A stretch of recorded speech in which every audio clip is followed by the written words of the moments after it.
Oh, wait. It says live on Facebook here. Well, it says me setting up your meeting for Facebook Live, redirecting to Facebook Live. Let's have a look then. Hmm.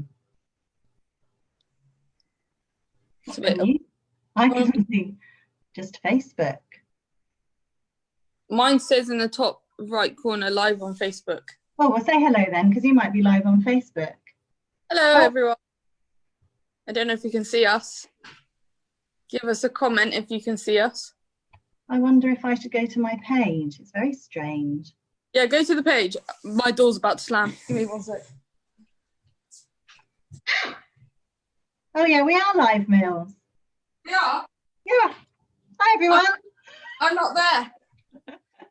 Sorry about our lack of technical knowledge as we just started. We are out of sync, Millie, as I can see, but let's not worry about that.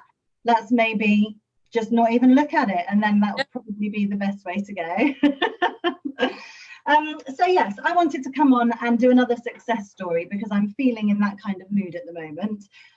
So I invited Millie to come on screen and join me because she truly is one of our success stories, if you're not embarrassed for me to say so, Millie, from beginning to end.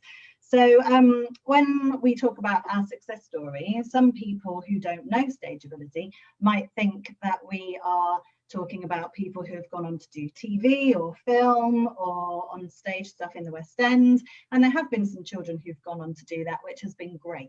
But I'm talking about the people that really give us the joy from our lessons and the people that we see overcoming their obstacles. So if they're very shy, they become more confident. Sometimes the opposite way around. If they're maybe a little bit bossy, they learn how to work in teams. Every child, for want of a better expression, is on their own journey, and that's what we celebrate in our classes. So this is Millie. Millie joined us when she was 11. Yep. You're 11 years old, and you joined us, didn't you, when we first started doing productions? You were in our very first ever production. First ever show. Yeah, Annie. Which was Annie, yeah. So tell me a bit about Millie and who Millie was at the point at which you joined us then. Oh gosh. Well, as a child, I was diagnosed with anxiety at 5 years old, social, and just not being able to leave my mum.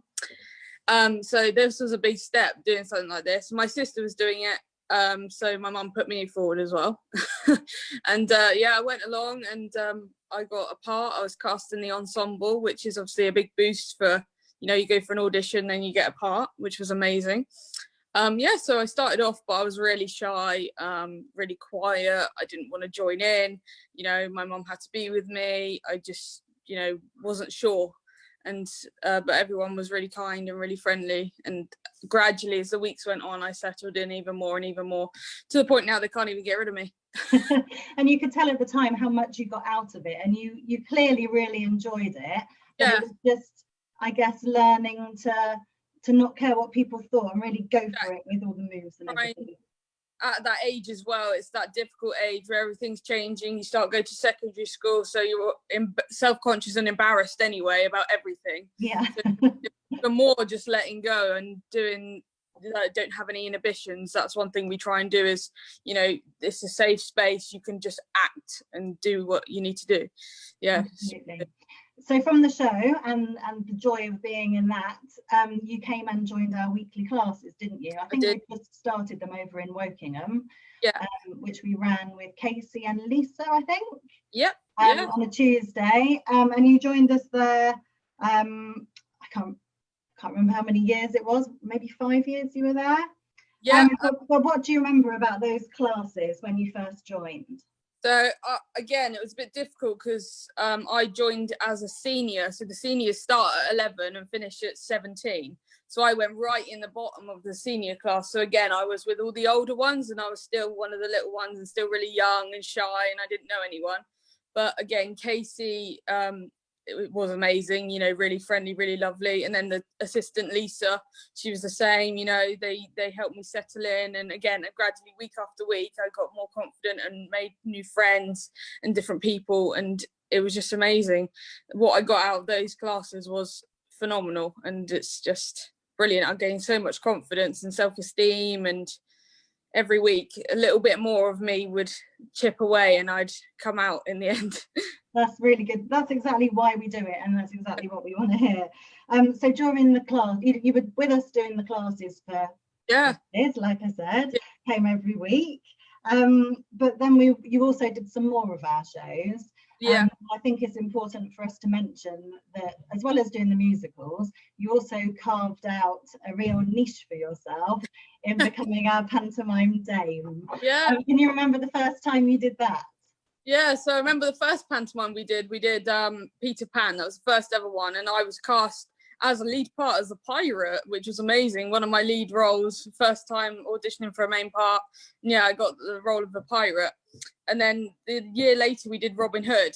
And that year I thought, oh, you know, I'm feeling a bit more confident this year. I might go for something different. And I didn't really quite grasp the idea what a dame was at the time. I just saw, you know, what it was, and I went for it and I got it, and oh my god, it's been the best like 5 years of my life. Every January, once December's over, I'm like, right, now we've only got like 11 months till Panto.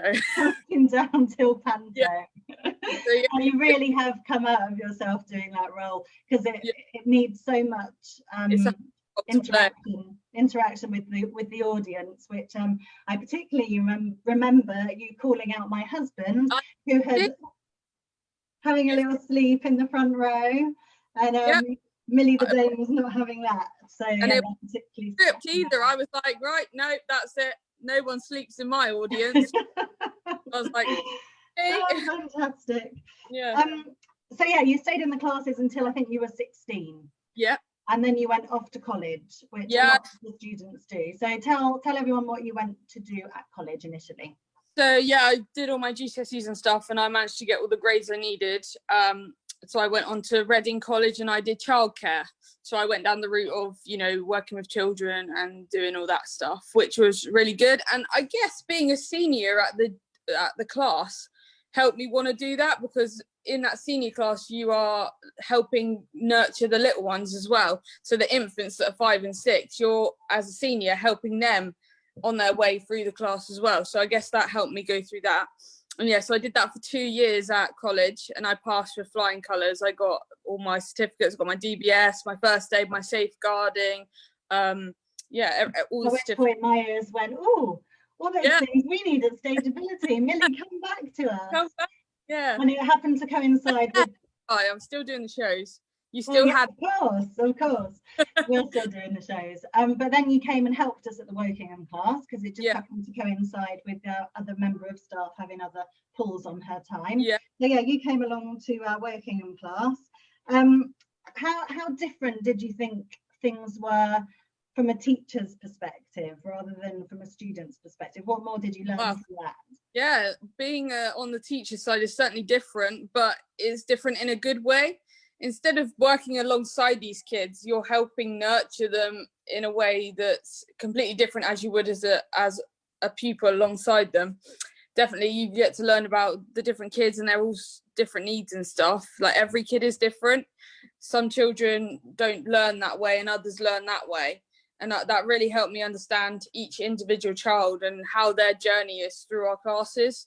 And some weeks, some kids don't like what we're doing, and, you know, we have to incorporate that as well, and we help them. And then the next week they'll love it. You know, every child is different. They just have all different ideas and stuff. It's amazing. Particularly mention that you were amazing with our kids with additional needs. Yeah. And I had so many comments from their parents, because you were being specifically requested to work with them. Or is Millie going to be there this week? You know, they really did love that. Yeah. So you have a special gift in that regard. Yeah, so at college I learned that as well, how to work with children with additional needs. I did 6 months at a special needs school in Woodley, which was amazing. And I guess having that experience helped me a lot with understanding why those kids behave in that way. It's not because they're naughty, it's because, you know, that's their way of expressing themselves. And like at drama, the whole idea is to express yourself, and we take it all in rather than saying, oh no, that's naughty, you need to stop doing that. We say, okay, well, that's the way they want to do it, and we can incorporate that.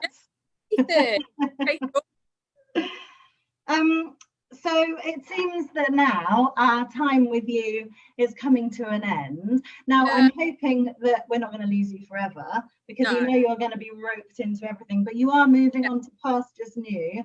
And Yeah. we'll tell everyone what you're going to be doing now. Okay, so yeah, I applied for a job with South Central Ambulance Service to become an emergency care assistant on the front line, which is basically they used to be called ambulance technicians. So they used to they're the people that mainly drive the ambulances, but they also are working alongside the paramedics and the specialist doctors and stuff. And yeah, I applied for it, and over this period of lockdown, I've been getting all the paperwork sorted out, and I got accepted. And I had an interview and I got given a place, and now I'm off on the 27th of July to Newbury to start my training, my 9-week training course. Yeah. Well, we wish you all the luck in the world, because I think you'll be amazing. You're so calm and kind. I just think it's just, apart from drama, it's the perfect job for you.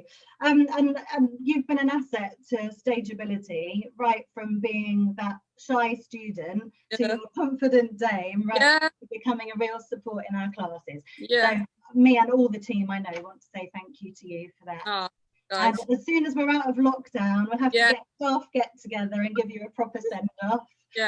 But yeah, I just wanted, hopefully this video can now be a little reminder of your time with us at StageAbility. So thank you for all of us. We love you, Millie. Love you too. I know I'm going to have to work out how to turn this off. Yes. So don't laugh at me. But thank you. That's all right. No worries. No, it's been a pleasure. I've loved it. Loved it. What has it been? 10 years. 10 years. I'll have to make you a certificate. Oh yeah, 10 years. Brilliant. Okay then, signing off now. Yeah. Bye.